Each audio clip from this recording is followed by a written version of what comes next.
सतीश भोसले उर्फ खोक्याला प्रयागराज मधून अटक। बीड आणि उत्तर प्रदेश पोलिसांची संयुक्त कारवाई।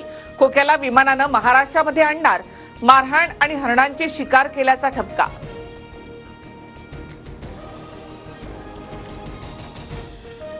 खोक्या सापडला, आता बोका पण आज जाईल। या खोक्याकडे सोन्याचा खजिना येतो कुठून, त्याला आशीर्वाद कोणाचा? पोलिसांनी शोधून काढावं, काँग्रेस नेते विजय वडेट्टीवार यांची मागणी। सुरेश धस यांना समजल्या, पंकजा मुंडेंची पक्षाकडे मागणी।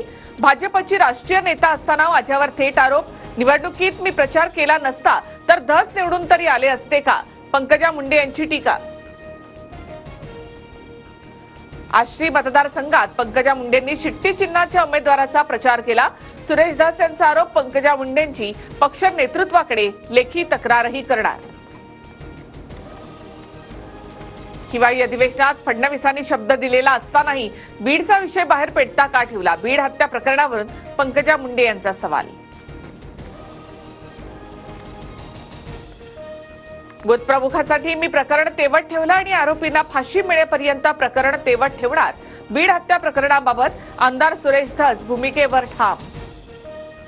धनंजय मुंडेंच्या राजीनाम्यानंतर अन्न आणि नागरी पुरवठा खातं अजितदादा स्वतःकडे ठेवणार।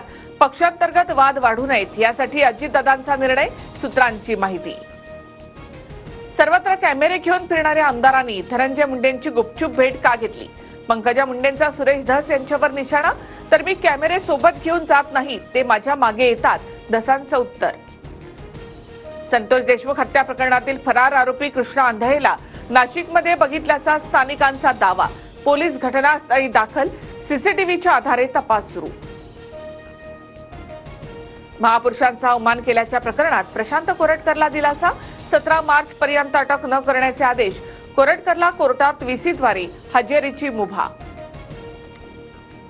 स्वारगेट लैंगिक अत्याचार प्रकरणात जलद गतीने आरोपपत्र दाखल करण्यासाठी पुणे पोलिसांचे प्रयत्न सुरू।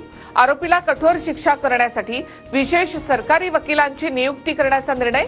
ॲडव्होकेट अजय मिसर यांच्या नावाचा प्रस्ताव राज्य सरकारला पाठवला।